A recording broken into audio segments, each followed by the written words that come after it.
Welcome to Standard Chartered India Money Insights, a podcast series that brings you topical insights and local perspectives on India's markets from the experts.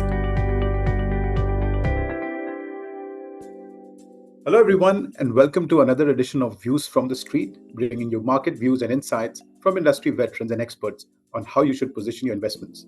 My name is Ravi Singh. I'm the Chief Investment Strategist at Standard Chartered Bank India, and I'll be your host for this podcast. Today, we are joined by a special guest, Mr. Anand Shah, Head of PMS and Alternate Investments at ICICI Prudential AMC. Thank you, Anand, for joining us on the podcast. Thanks, Ravi. Thanks for having me here. So let's get to the most pressing question on investors' mind. So Anand, as you would have seen, Indian assets, both fixed income and equities, have enjoyed a very strong run so far this year. And this has been supported by its superior macro fundamentals and a strong corporate earnings cycle as well. But the recent numbers, when we zoom in, that has been a little lackluster. How do you see this evolving over the medium term? I think the earnings have been significantly benefited by the reversal of mean also. What I mean is that we had a very soft earnings growth cycle from 2014 till 2020, and which meant that the corporate profit approximately 4.8%, almost 2.6%, which further dipped in 2020. So what we have seen in last 4 years and a very superior earnings growth across India Inc. is the reversal of the India's corporate profitability from say 2.6% of GDP to almost 4.8% of GDP.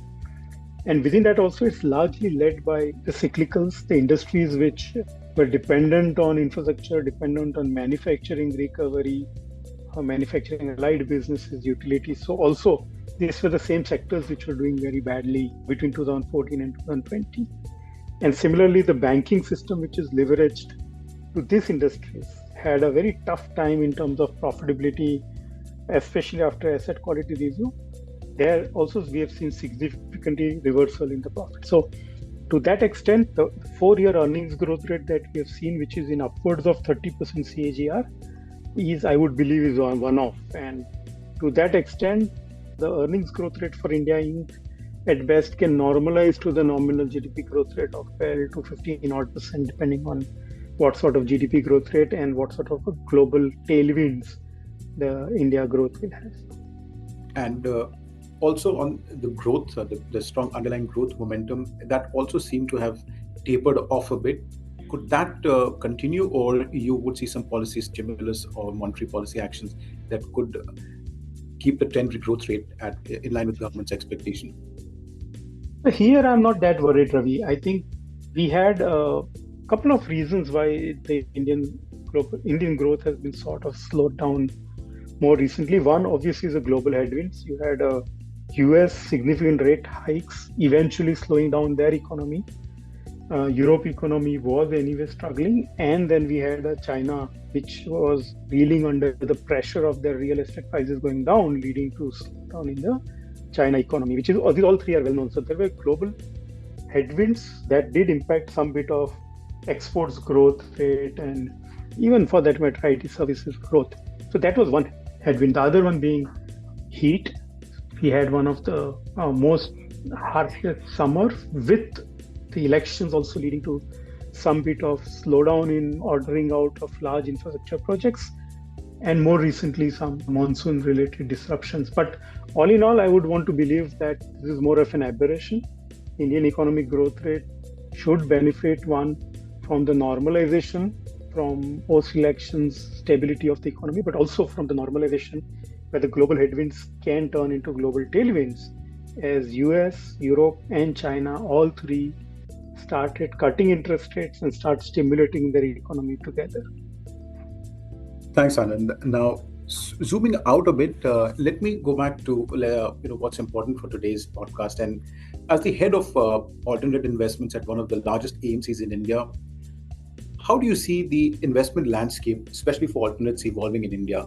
We've seen assets under management growing at a very strong pace alongside some product innovations.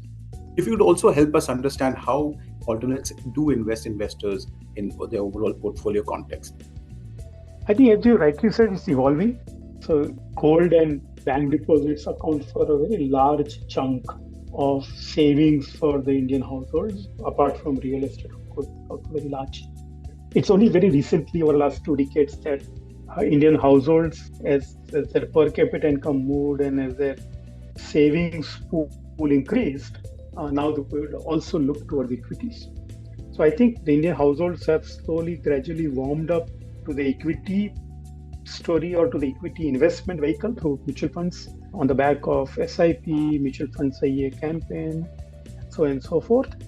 What we are seeing more recently in last few years is also the same investor is also appreciating that there is a merit in especially the long-term investing where we can actually move further away from the index. So what alternate investments within the long equity, which is PMS and CAT3 AIFs, is offering is a portfolio which has much higher active risk, which also means that it is going further away from the index. It's much higher conviction portfolio, which will obviously be more volatile in performance, but by virtue of it taking higher active risk, has a potential to generate higher active return. And to that extent, that's another category where slowly but steadily, especially the HNI, ultra HNI segments of the market have been incrementally investing.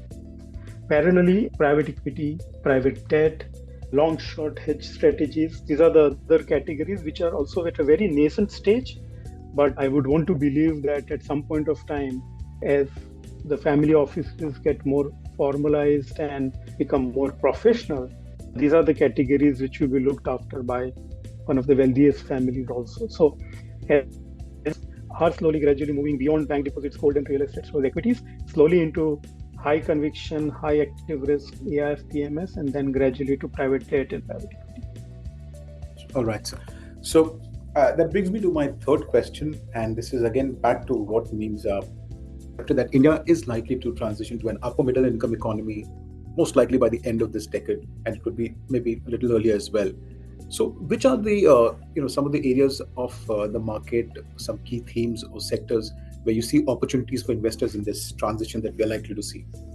Yeah, I think it's a very, very interesting phenomenon. If you see the last 2 decades, as the Indian middle class slowly and gradually had a rising per capita income, this middle class consumed goods, consumed soaps, shampoos, pharmaceuticals, two-wheelers, four-wheelers, paints, and so on and so forth. So I think the first part of the journey of the Indian household, as it moved from lower middle class to middle class to higher middle class, was the product consumption. It also got leveraged, got house. But I think the next journey should be more of a services. So as even the surveys have put out, as the per capita income moves globally also, the consumption basket moves from products to services. People will consume more on telecom, people will consume more on data, people will consume more on travel, on restaurants, on experiences. But as I said, even in the investment world, people now consume more of wealth management services. They will consume more on the insurance, moving from life insurance to health insurance to other general insurance categories. So I think the journey of the Indian middle class and upper middle class as they become wealthier will also mean that they'll consume more on services, be it in education, be it in travel, be it in hotels, be it in restaurants. So I think those are the categories we are very clearly glued on. The other thing that happens with the same families is also the way they're consuming products, the where they're buying them. So I think that's the other underlying big shift that is happening is moving from unorganized to organized retailing, going from restaurants to ordering food at home, from buying into the stores to ordering from the comfort of your own household through apps or websites. So I think that's the another landscape which is changing, which is how you are consuming those products, how the retailing market is moving, and that also is a very big category globally, organized retail. I think that's also an opportunity where we believe the growth should be fairly strong for a very long period of time.